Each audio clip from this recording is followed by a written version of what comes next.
Aujourd'hui, dans Jouissez de votre vie tous les jours, vous pouvez apprendre à arrêter d'attrister le meilleur ami que vous auriez jamais. Restez à l'écoute pour bien comprendre.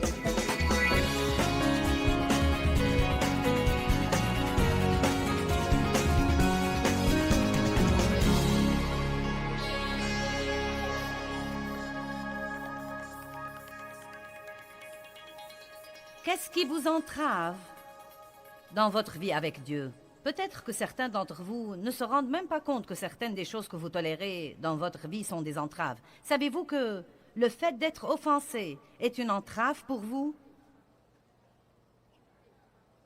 Combien de gens fâchés y a-t-il dans l'Église?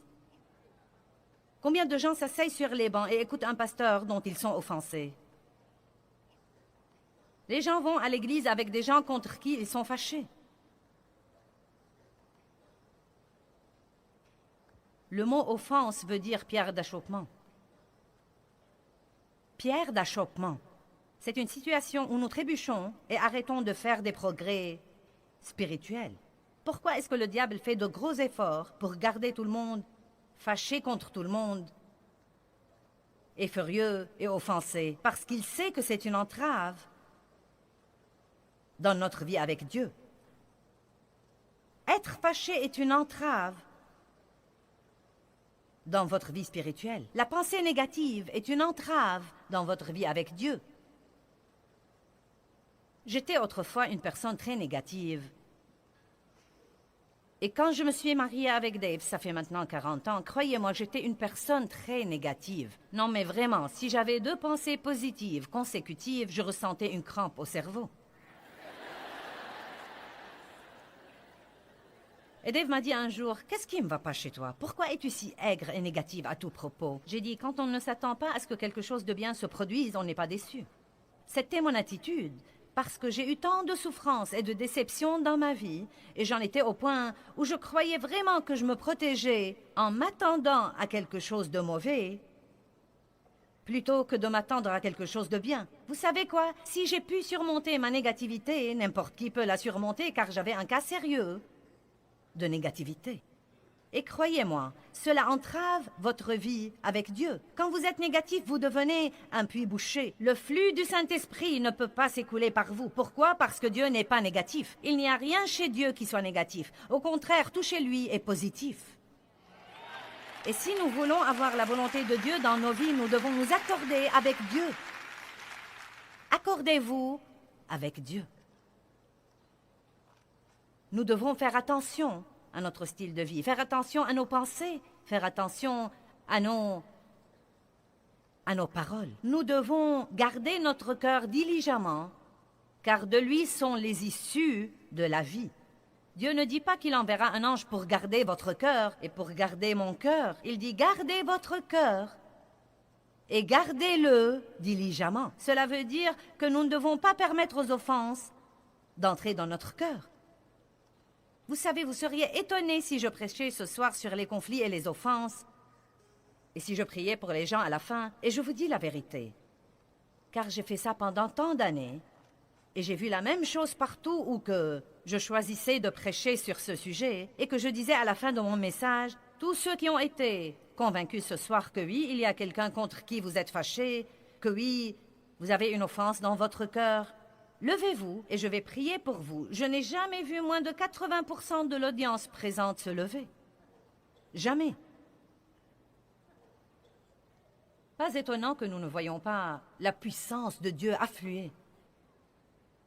Tant que la première Église restait en accord,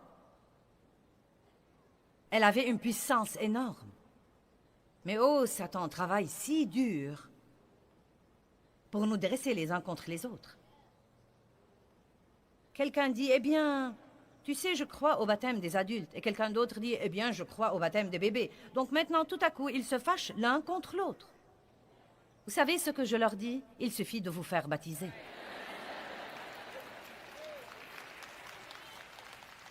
Je n'essaie pas de jouer les insensés. Je sais que nous devons avoir une bonne et saine et solide doctrine. Mais nous nous disputons pour des riens. L'un dit le baptême doit être uniquement au nom de Jésus et l'autre dit non, le baptême doit être au nom du Père, du Fils et du Saint-Esprit.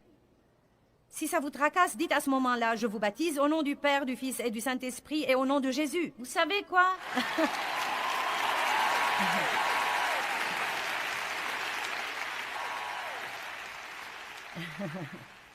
Je ne veux rien avoir à faire avec toi parce que tu parles en langue et ça s'est terminé avec la première église. Eh bien, combien tous ces trucs-là sont insensés? Vous savez quoi? Nous ne devons vraiment pas nous embarquer dans tous ces trucs. Lisez la Bible.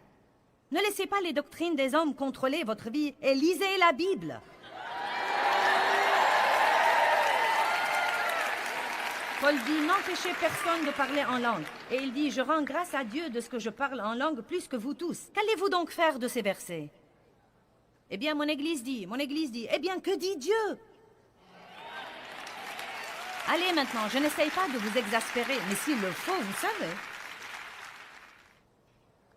L'Église ne doit pas être divisée et partagée et scindée. Vous savez, nous avons fondé une église dans les quartiers déshérités de Saint-Louis. Non, mais nous sommes allés dans l'un des pires et des plus pauvres quartiers. Et nous avons fondé une église parce que nous voulons aider tous les gens qui souffrent et surtout les adolescents dans les quartiers déshérités et essayer de leur offrir une alternative pour ne pas reproduire ce qu'ils ont déjà vu et vécu toute leur vie et avoir des vies brisées. Et vous savez, toutes les églises de cette zone-là se sont fâchées contre nous et nous ont dit, nous n'avons pas besoin d'un grand ministère qui vienne fonder une église ici et nous prendre tous nos membres. Et j'ai pensé, si vos membres vous aiment, ils ne vous quitteront pas pour venir chez nous.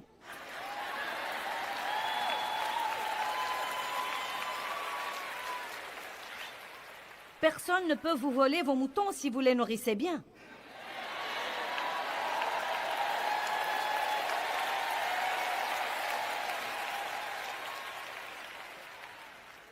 Je crois que nous devons faire tout notre possible pour mettre fin aux conflits et aux offenses. Et la Bible dit, au sujet des offenses, ne vous offensez pas. Le diable va essayer de vous offenser. Il va essayer de boucher votre puits. Mais vous devez dire non, je ne vais pas m'offenser. Je ne vais pas vivre ma vie offensée. Je vais rester en paix pour avoir la joie et pour avoir la puissance. Et je refuse de laisser le diable me voler ma puissance pour une chose stupide qui ne change rien du tout. Eh bien, on m'a blessé. Vous savez quoi? Puis-je vous dire quelque chose? Nous, l'espèce humaine, nous nous blessons mutuellement tout le temps. Le seul problème est que nous ne savons pas que nous blessons les autres. Nous savons seulement qu'ils nous blessent. Mon Dieu, nous allons nous amuser ce soir. Amen?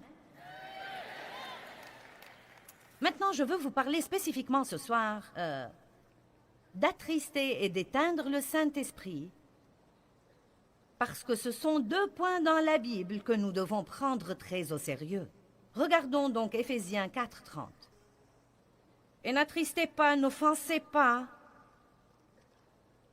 ne vexez pas le Saint-Esprit de Dieu, par lequel vous avez été scellés, marqués et classés comme la propriété de Dieu, gardés pour le jour de la rédemption, de la délivrance finale par le Christ, du mal et des conséquences du péché. Maintenant, la Bible amplifiée dit « N'offensez pas Dieu ». Eh bien, vous savez, au lieu de nous soucier de ceux qui nous offensent, nous devons nous soucier davantage de ne pas offenser Dieu. Puis-je vous dire quelque chose? Quand nous maltraitons les autres, cela offense Dieu. Comme vous seriez offensé si quelqu'un maltraitait un de vos enfants. Je me souviens d'un jour où notre Benjamin, qui a maintenant 27 ans, qui aura bientôt 27 ans, jouait. Il voyageait avec nous quand il était petit et il a grandi sous les tables des livres. Et un type qui travaillait pour nous, non mais mon fils était jeune, et il était un peu trop actif pour son goût et... Donc, il a été très dur avec mon fils. Eh bien, vous savez quoi, je me suis offensée. Et je lui ai dit, j'ai dit, écoute, c'est mon fils et tu travailles pour moi. Et s'il se conduit mal et que tu viennes m'en parler avec une bonne attitude, je peux t'assurer que je m'en occuperai.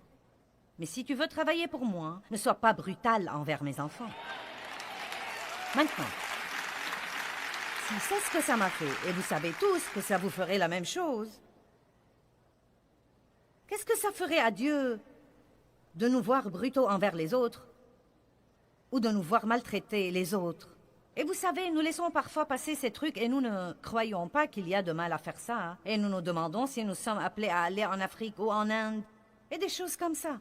Mais je crois vraiment que ce sont les petits renards qui ravagent les vignes et que c'est la manière dont nous vivons notre vie quotidienne qui est très importante pour Dieu. Et la chose la plus importante pour Dieu est la manière dont nous traitons les autres et notre marche dans l'amour. Et je crois que beaucoup de chrétiens focalisent sur beaucoup de choses qui ne changent rien du tout. Au lieu de se soucier excessivement de la doctrine de quelqu'un qui ne correspond pas à la vôtre, arrêtez de juger les autres et commencez à marcher dans l'amour, parce que Jésus va revenir. Il dit dans Joël, « Tournez-vous, repentez-vous, tournez-vous, allez de l'avant vers une relation avec Dieu et enlevez toutes les entraves qui vous éloigne de la communion intime avec Dieu. Je ne veux rien qui entrave ma vie avec Dieu. Je ne veux rien qui m'empêche d'entendre vraiment la voix de Dieu. Je ne veux rien qui entrave la sagesse de Dieu dans ma vie. Je ne veux rien qui entrave la grâce de Dieu dans ma vie. Écoutez-moi bien. Si je veux passer ma vie à faire ça, je veux le faire comme il faut. Je ne veux pas jouer et m'amuser et me livrer à des manèges et être tiède et idiote. Je veux être ardente, je veux être en feu, pleine de puissance, passionnée à l'égard de ma vie avec Dieu. Et je veux tout faire à la façon de Dieu. Combien d'entre vous disent Amen à ça? N'attristez pas le Saint-Esprit. Nous devons prier de façon régulière. Dieu, je prie pour ne pas attrister ton Saint-Esprit. Je ne veux rien faire qui t'attriste. Nous reviendrons sur ce point dans un moment et nous lirons quelques versets là-dessus pour voir exactement ce qui l'attriste vraiment. Mais pour le moment, nous allons ouvrir à 1 Thessaloniciens 5, 19.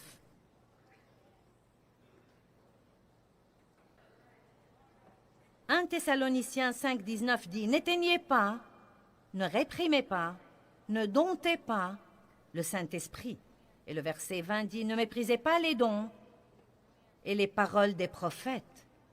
Ne méprisez pas la révélation prophétique, ne méprisez pas l'enseignement inspiré. » Eh bien, on m'a toujours enseigné que nous éteignons le Saint-Esprit quand nous ne laissons pas couler les dons de l'Esprit. Et vous savez, cela peut certainement faire partie d'éteindre le Saint-Esprit, mais je crois que ce n'est qu'une petite partie. Et je crois que pour le comprendre comme il faut, vous devez commencer par le premier verset du chapitre 5, et je n'ai pas le temps de le faire maintenant. Mais vous devriez le lire tout seul, parce qu'il parle en fait du jour du jugement, et il parle également du jour du Seigneur qui viendra comme un voleur dans la nuit, et les gens ne s'attendront pas à lui.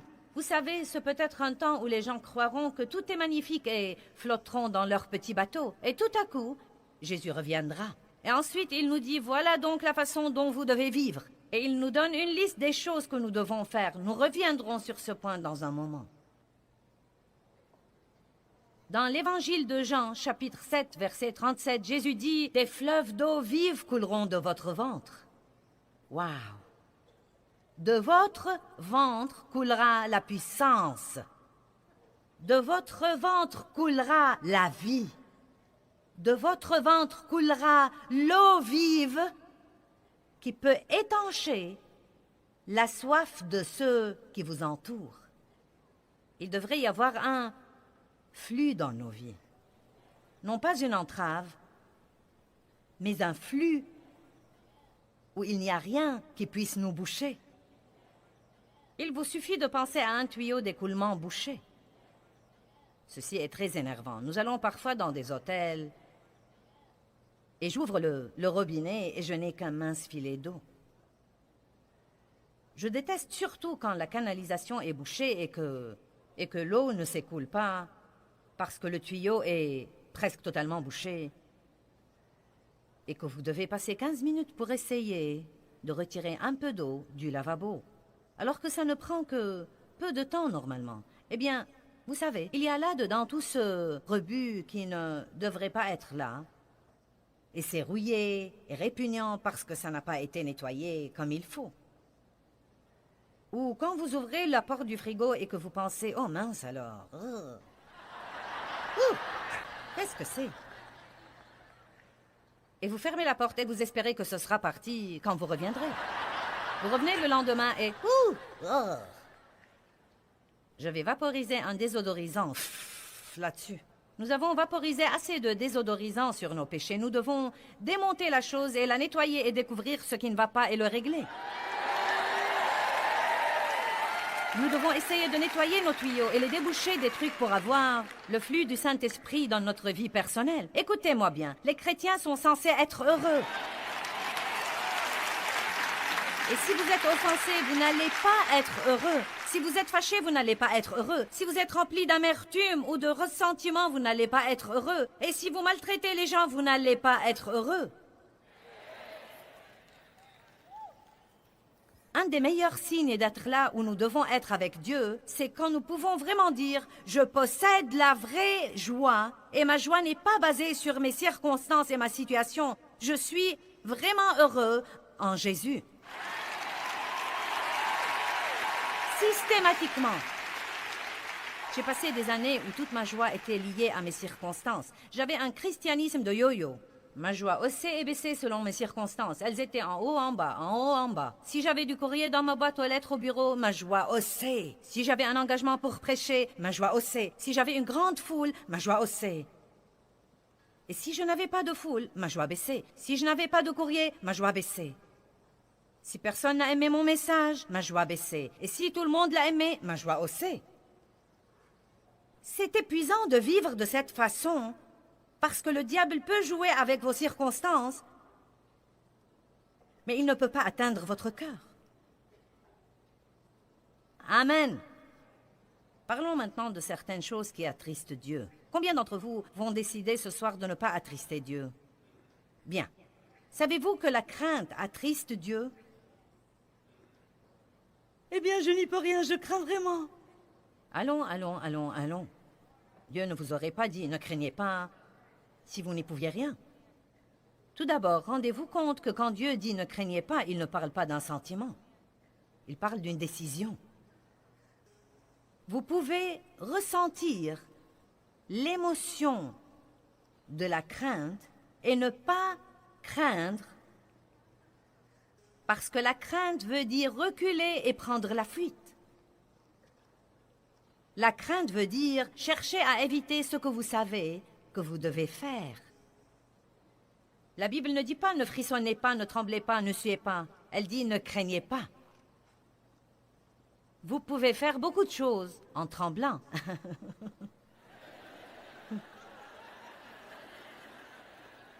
La première fois où j'ai parlé dans une réunion, je sentais le trac et j'avais si peur que j'ai ouvert ma bouche et rien n'en est sorti. Et si vous m'écoutez assez, vous saurez que ça n'arrive pas à moins que je ne sois effrayée.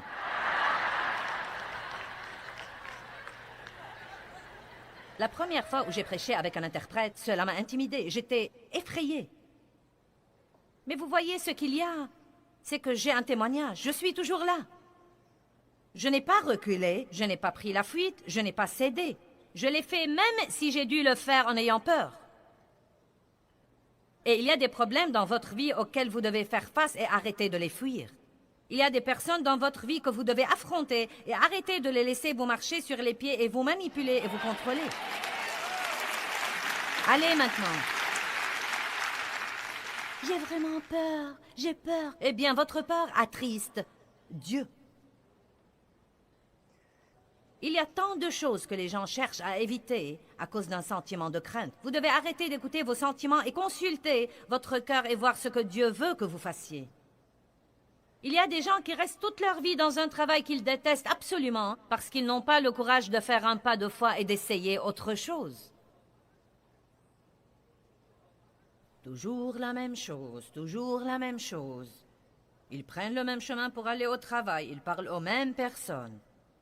Ils montent le même escalier, ils s'asseyent au même bureau, ils se plaignent des mêmes choses toute la journée. Je déteste ce travail, je déteste ce travail, je déteste ce travail. Je déteste ce trajet au travail, je déteste ces personnes, je déteste ma voiture.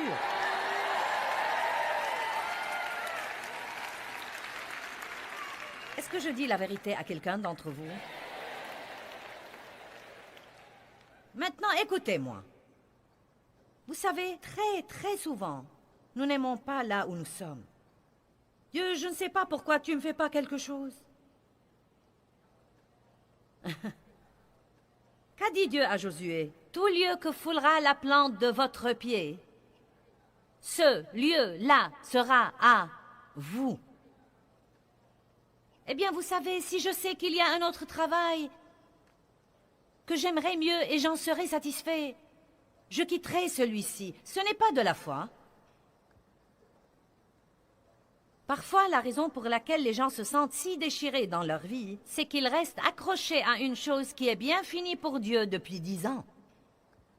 Ayez une révélation. Si le cheval est mort depuis 10 ans, descendez-en.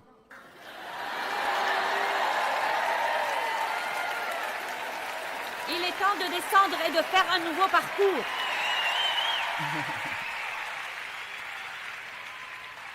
Mais parfois, vous savez, Dieu en a fini de cette chose-là. Il n'y a plus de vie en elle pour vous. Et vous vous y accrochez, et Dieu met devant vous une nouvelle chose. Et vous essayez de...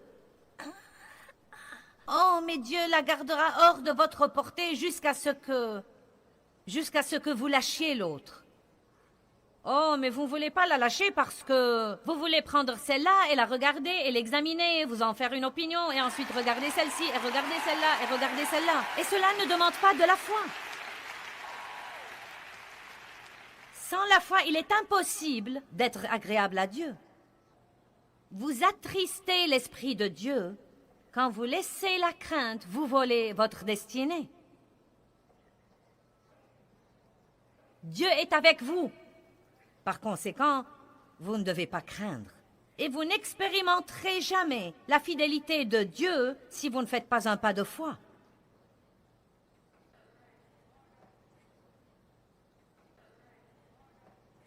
Suivez l'Esprit de Dieu et non pas vos sentiments. Amen.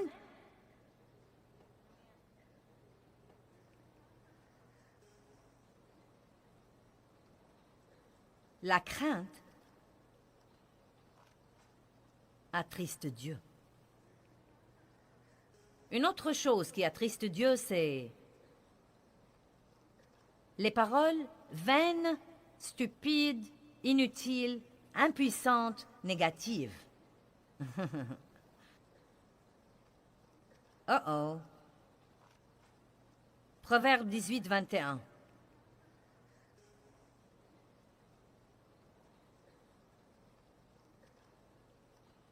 Mon Dieu, nous devons comprendre la puissance des paroles. La puissance des paroles que vous dites à vos enfants en pleine croissance.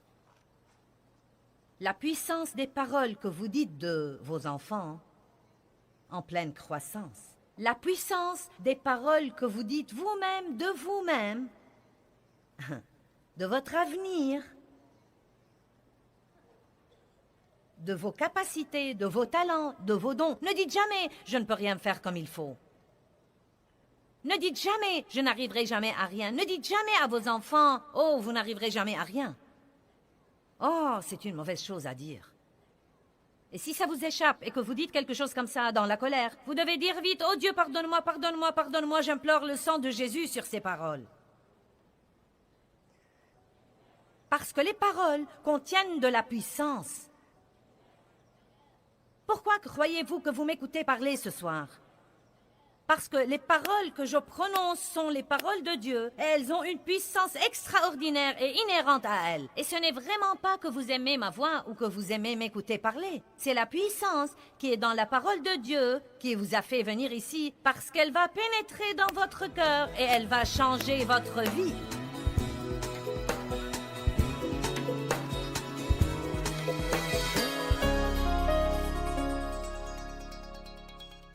Nous avons parlé aujourd'hui de ne pas attrister le Saint-Esprit. Et je crois que c'est un sujet très important que nous devons comprendre et nous devons veiller à ne pas attrister le Saint-Esprit. Il est votre très, très, très bon ami et il ne cherche qu'à vous aider.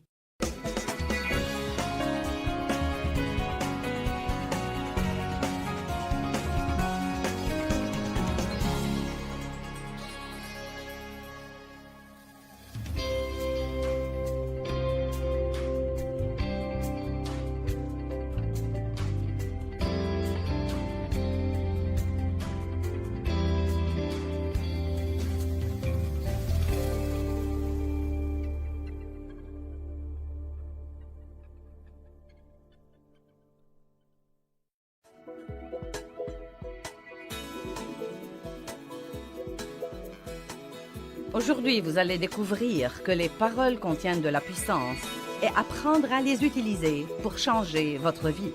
Ceci tout de suite à l'antenne.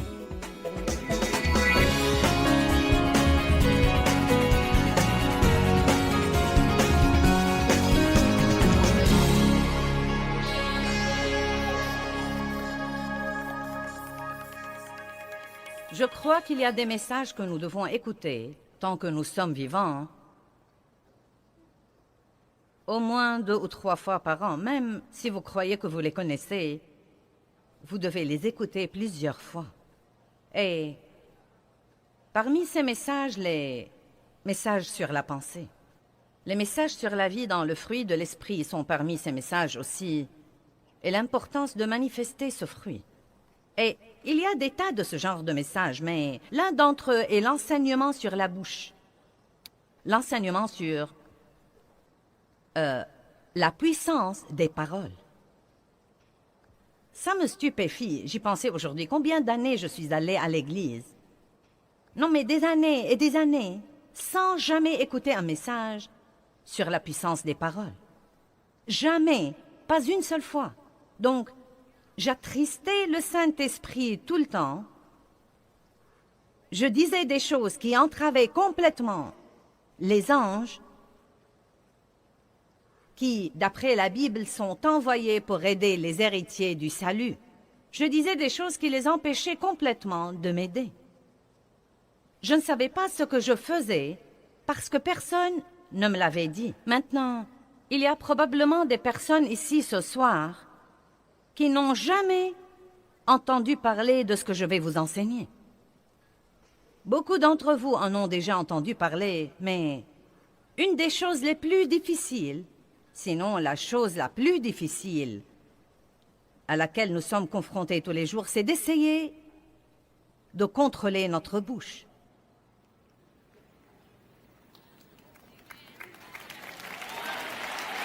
En fait, la Bible dit que nul ne peut dompter la langue à part le Saint-Esprit. C'est lui qui le fait. Cela ne veut pas dire que le Saint-Esprit va la dompter à notre place, mais que nous devons prier régulièrement et demander l'aide de Dieu là-dessus. Et si vous lisez les psaumes, vous verrez que le roi David faisait ça tout le temps. Il faisait des confessions concernant sa bouche et ses paroles et demandait toujours à Dieu de l'aider. Que les paroles de ma bouche et les réflexions de mon cœur te soient agréables. Mais une garde à ma bouche, ô Dieu, de peur que je ne pêche contre toi par ma langue. Il y a toutes sortes de versets comme quoi vous devez prier et demander tous les jours à Dieu de vous aider à prononcer les paroles de la vie partout où que vous alliez et non pas celles de la mort. Amen. L'autre chose qui arrive quand nous comptons sur le Saint-Esprit pour dompter notre langue, sachant qu'il ne va pas le faire à notre place, je crois que le Saint-Esprit nous le rappellera. L'Évangile de Jean nous dit que le Saint-Esprit nous rappellera des choses. Donc, si vous êtes comme moi, et je suis sûre que nous nous ressemblons tous à bien des égards, vous dites des choses et vous les regrettez, vous savez. Mais si vous vous fiez à Dieu pour vous aider, quand vous dites des choses que vous ne devriez pas dire, vous commencez à avoir une conviction là-dedans que vous devez vraiment, faute d'une autre façon de le dire, vous taire. Amen. Et je vais enseigner là-dessus tout le week-end. Vous dites, tu vas enseigner tout le week-end sur la bouche. Croyez-moi, il y a beaucoup de choses à dire là-dessus. Nous ne manquerons pas d'informations et je ne crois pas que vous allez vous ennuyer. Mais si aucun de vous n'a besoin de ce message, je me le prêcherai à moi-même parce que j'en ai besoin. Le don que Dieu m'a donné est dans ma bouche, mais elle a aussi été mon plus grand problème dans la vie. Et ce n'est pas du tout rare. Donc, nous allons intituler ce message « Les paroles contiennent de la puissance », de même que ce genre ici contient de l'eau ce soir. Les paroles que nous parlons contiennent de la puissance en elles. Et je veux que vous compreniez ça. Chaque parole qui sort de votre bouche a de la puissance en elle. Une puissance créative ou destructive. Une puissance positive ou négative. La plupart de nous connaissent Proverbe 18, 21 qui dit « La mort et la vie dépendent de la langue ».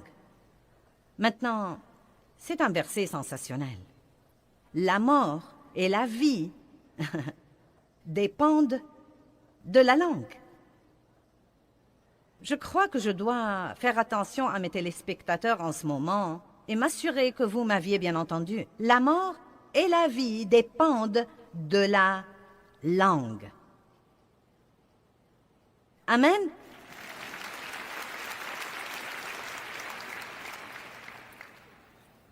Et la Bible dit que... Elle nous dit en fait que nous mangerons du fruit de nos paroles, soit pour la vie, soit pour la mort. Donc vous mangez littéralement vos paroles. Elles sortent de votre bouche, passent à côté de votre visage, entrent dans vos oreilles et descendent au-dedans de vous. Donc nos paroles affectent non seulement les autres, mais elles nous affectent également. Maintenant, je crois que nous sommes tous assez intelligents pour comprendre que nous pouvons soit dire quelque chose à quelqu'un qui le rende heureux, soit qui le rende malheureux. Vous comprenez ça, n'est-ce pas? Mais je veux aussi que vous compreniez, nous allons focaliser ce soir sur les paroles elles-mêmes et non pas sur la manière dont nos paroles affectent les autres, ce dont nous parlerons plus tard. Mais je veux vous parler en fait ce soir de l'effet de nos paroles dans le royaume de l'esprit, parce que c'est un domaine auquel nous ne pensons que rarement.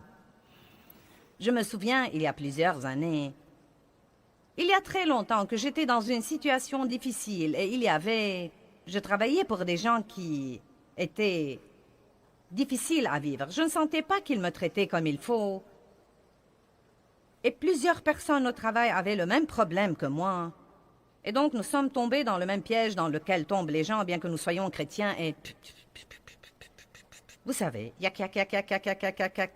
Je n'arrive pas à croire ça, et ce n'est pas juste, et ce n'est pas équitable, et blablabla. Donc Dieu a commencé à s'occuper de moi, et à s'occuper de moi, comme quoi je devais arrêter ces commérages, que je devais arrêter la médisance et le rapportage, et que quand je sens qu'on me traite injustement, je ne dois pas courir le raconter à 3 autres personnes et les provoquer pour qu'elles me racontent les injustices qui leur arrivent, et pour que nous puissions en parler ensemble. Donc, vous savez, Dieu s'est occupé de moi plusieurs fois et je me suis un peu disciplinée et j'ai arrêté de médire au travail de mon patron. Mais j'en parlais toujours à Dave à la maison car après tout, c'est derrière les portes fermées et c'est privé et c'est mon mari. Nous utilisons cette excuse, vous devez décharger sur quelqu'un. Et donc, Dieu a commencé à s'occuper de moi là-dessus et il m'a dit... Et ce qu'il m'a dit m'a tellement impressionnée. Il m'a dit, Joyce, il ne s'agit pas tant de la personne à qui on se confie que des paroles elles-mêmes. Et où que tu sois dans ton problème, moi je t'écoute.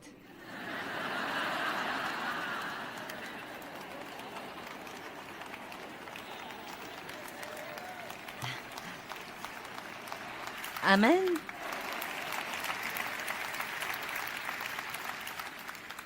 Je vais vous dire quelque chose pour illustrer, et je vais le répéter plusieurs fois ce week-end. La chose la plus dure que quiconque ait jamais à faire dans sa vie, c'est d'avoir un problème et de ne pas dire quelque chose de négatif. J'ai eu un accès de colère mineure cette semaine. Non pas majeur,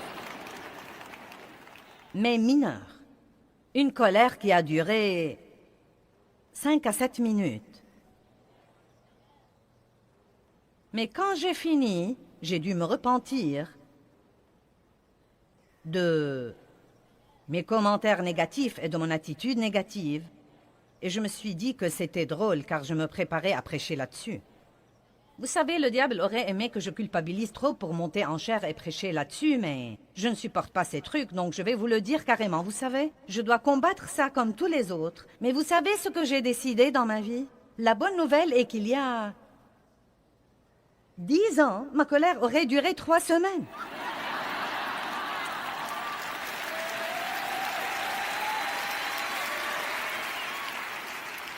Donc, je ne suis pas là où je devrais être, mais Dieu merci, je ne suis plus là où j'étais autrefois.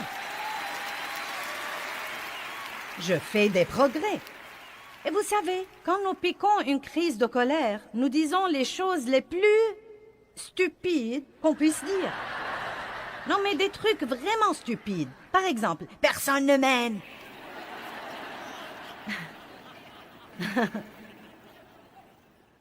Dave m'a regardé et m'a dit, est-ce que tu as dit que personne ne t'aime? Non, mais des choses stupides, vraiment stupides. Donc, nous devons tous écouter ceci, et nous devons tous aller de l'avant. Et, puis-je vous dire quelque chose? Quand nous disons des choses que nous ne devons pas dire, nous devons les considérer comme n'importe quel péché et nous en repentir. Et c'est quelque chose que tant de gens ne font pas, parce que ce n'est pas un oup. Ce n'est pas un contretemps dans la vie. Je vais vous montrer ce week-end que si nous ne repentons pas et nous ne couvrons pas ce péché du sang de Jésus, nous ouvrons une porte au diable dans bien des cas. Les paroles ont de la puissance dans le royaume de l'esprit. De l'esprit. Vous savez, les paroles sont intéressantes. Vous savez, Jésus a dit, mes paroles, elles sont esprit et elles sont vie. Donc les paroles opèrent dans le royaume de l'esprit car vous ne pouvez pas les voir. Et pourtant, elles ont un effet. Quelqu'un vous dit quelque chose et cela vous affecte de l'intérieur. Cela peut soit vous élever, soit vous démolir. Il y a des milliers de gens dans ce bâtiment et vous êtes tous comme ça. Pourquoi êtes-vous venus ici? Pour m'écouter parler? Pourquoi? Parce que je dis à haute voix les paroles de Dieu et vous avez vous-même expérimenté que la parole de Dieu peut sûrement changer votre pensée et changer votre point de vue et changer votre attitude et changer votre vie.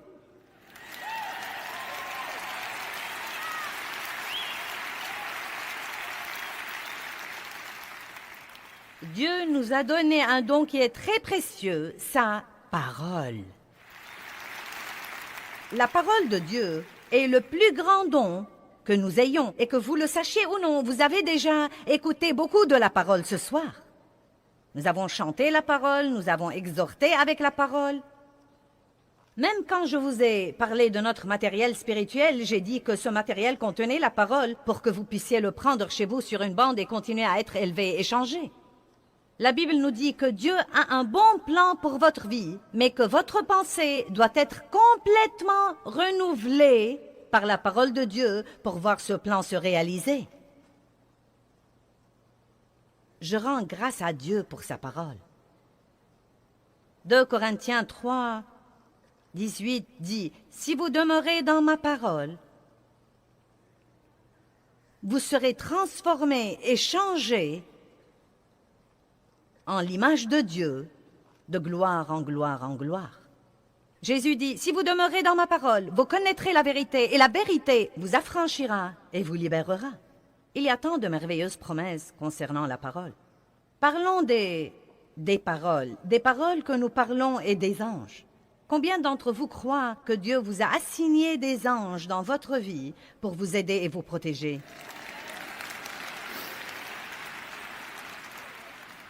Nous n'y pensons pas assez. Mais je vous encourage à prendre l'habitude de remercier Dieu pour les anges qu'il vous a assignés pour vous aider. Mais certains de vos anges sont extrêmement ennuyés. Ils aimeraient vraiment que vous les laissiez faire leur travail et que vous leur donniez quelque chose pour qu'ils puissent travailler et que vous arrêtiez de les entraver à tout bout de champ.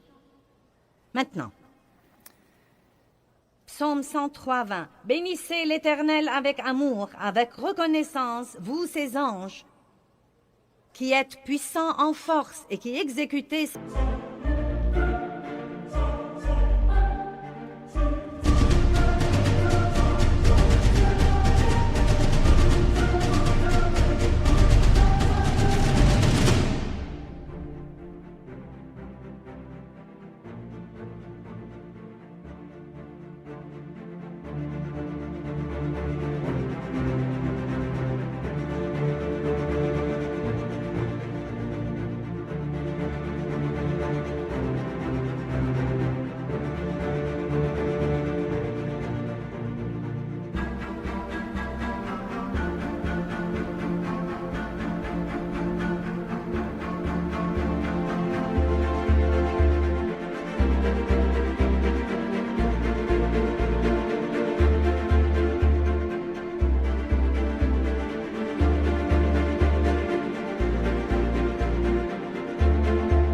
ses ordres en obéissant à la voix de sa parole.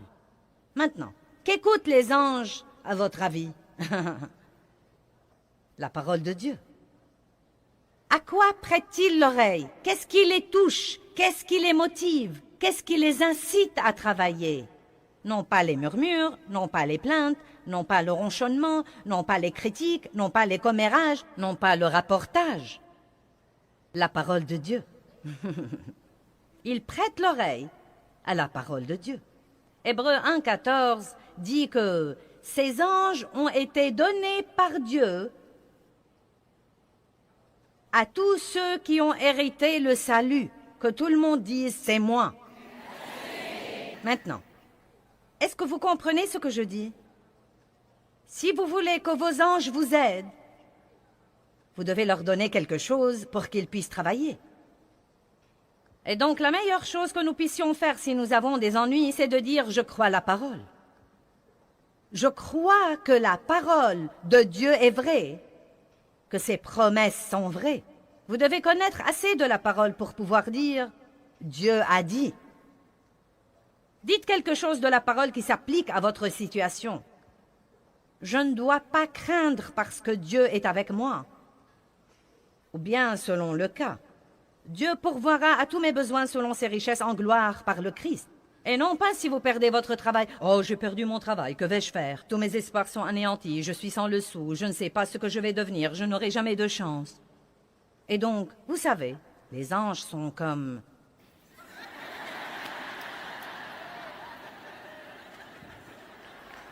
Allez, donne-nous quelque chose pour pouvoir travailler. Est-ce que vous comprenez? Veux-tu me donner un petit quelque chose pour que je puisse travailler? Dis quelque chose pour que je puisse travailler. Vous pourriez donc essayer de dire quelque chose comme « Bien, j'ai perdu mon travail. Cela ne me transporte pas de joie, mais je crois que Dieu a un meilleur travail pour moi. Et je crois que quand je sortirai chercher du travail, j'aurai la grâce du Seigneur partout où que j'aille. Je me fie complètement à Dieu, j'ai des anges. Seigneur, libère-les et laisse-les ouvrir des portes pour moi en ce moment. Ces anges seront heureux parce qu'ils pourront vous aider et travailler pour vous. Amen.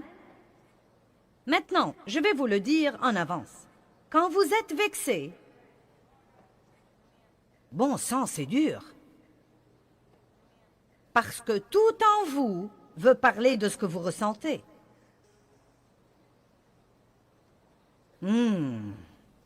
Amen.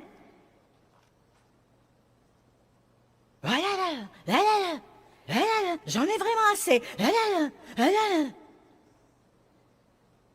Et si vous avez quelqu'un autour de vous qui essaye de vous calmer, vous aurez envie de le gifler. Non. Et je vais vous dire ce que je déteste. Que quelqu'un de ma famille me dise « Eh bien, je connais une dame pasteur qui dit... »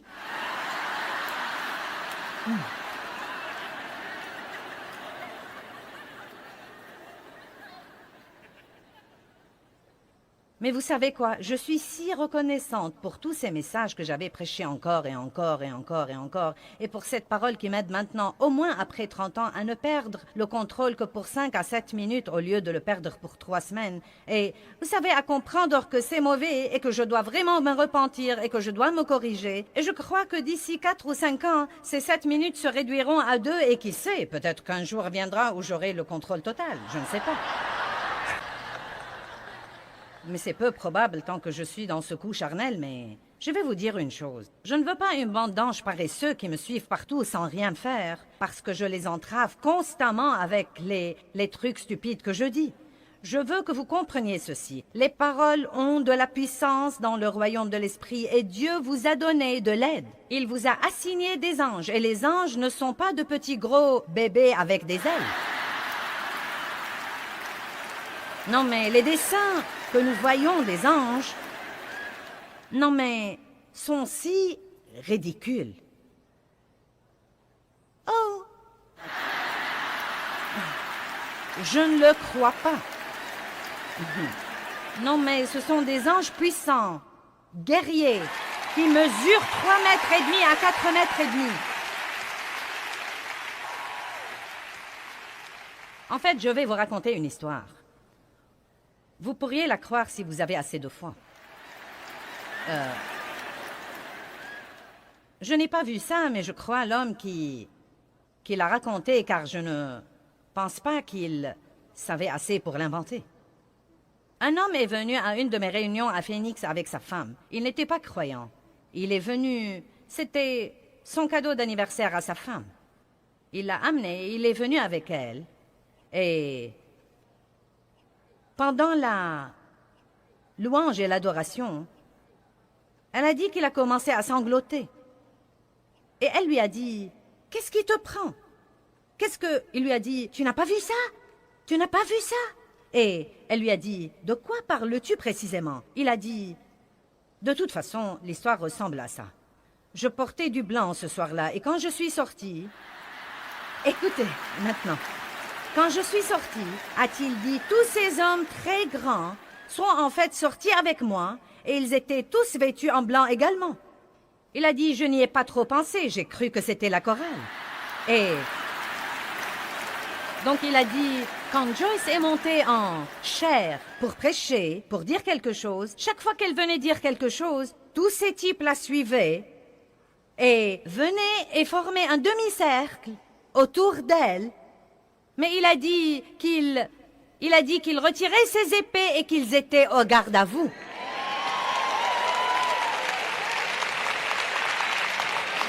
Pendant que je prêchais. Eh bien, ce type a été sauvé. Je le dis sans aucun doute. Et comme je l'ai déjà dit, je ne sais pas, non mais je ne sais pas ce que vous en pensez, mais ça avait un effet spectaculaire sur ce type. Et je me suis dit, waouh! Bon sang, si seulement nous pouvions nous rendre compte que nous ne sommes pas seuls, que nous ne sommes pas tous seuls, et que Dieu a dit, ne craignez pas parce que je suis avec vous, où que vous soyez, et je... Bon Dieu!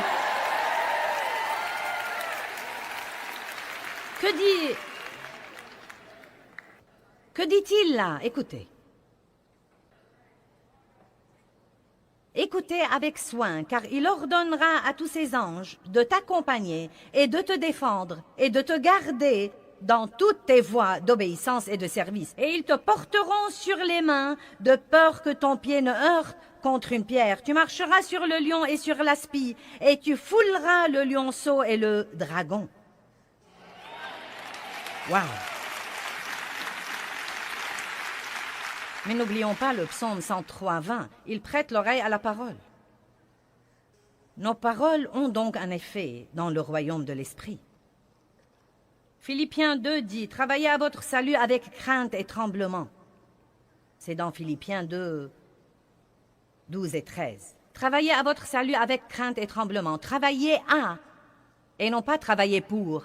Travaillez à votre salut avec crainte et tremblement. Puis il dit, non pas par votre force, mais Dieu vous aidera à le faire. Maintenant, cela veut vraiment dire que quand nous sommes régénérés, Dieu vient demeurer au-dedans de nous, et une graine de tout ce que Dieu a pour nous est mise au-dedans de nous. Cette graine est l'Esprit de Dieu. Jésus-Christ vient vivre en nous. Bien, maintenant, nous avons beaucoup de bonnes choses en nous. Savez-vous que chacun de nous, qui avons accepté le Christ comme sauveur, a tout le fruit de l'Esprit en lui, mais cela ne veut pas dire que nous le manifestons toujours.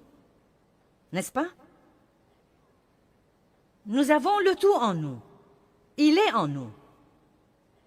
Eh bien, la Bible dit que nous devons le manifester. Il doit entrer dans notre pensée, entrer dans notre attitude. Vous voyez, cette vie merveilleuse qui est en nous doit entrer dans notre pensée pour nous apprendre à penser différemment. Elle doit entrer dans notre attitude et nous devons apprendre à avoir une attitude différente. Eh bien, il y a plusieurs années, Dieu m'a parlé un jour et il m'a dit, « Écoute Joyce, il est temps que ta bouche soit sauvée. »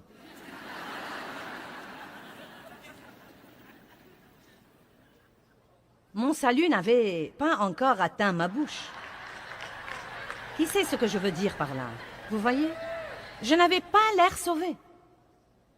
Je ne parlais pas comme si j'étais sauvé. J'avais toujours une bouche charnelle. J'étais régénéré. Oui, je serais allé au ciel. Ça n'a rien à voir avec mon salut. Mais ça a vraiment beaucoup à voir avec ce que Dieu peut faire pour moi en cours de route pour le ciel. Vos paroles et mes paroles ont beaucoup à voir avec le genre de vie que nous vivrons sur terre pendant que nous attendons le retour de Jésus-Christ pour nous prendre avec lui au ciel.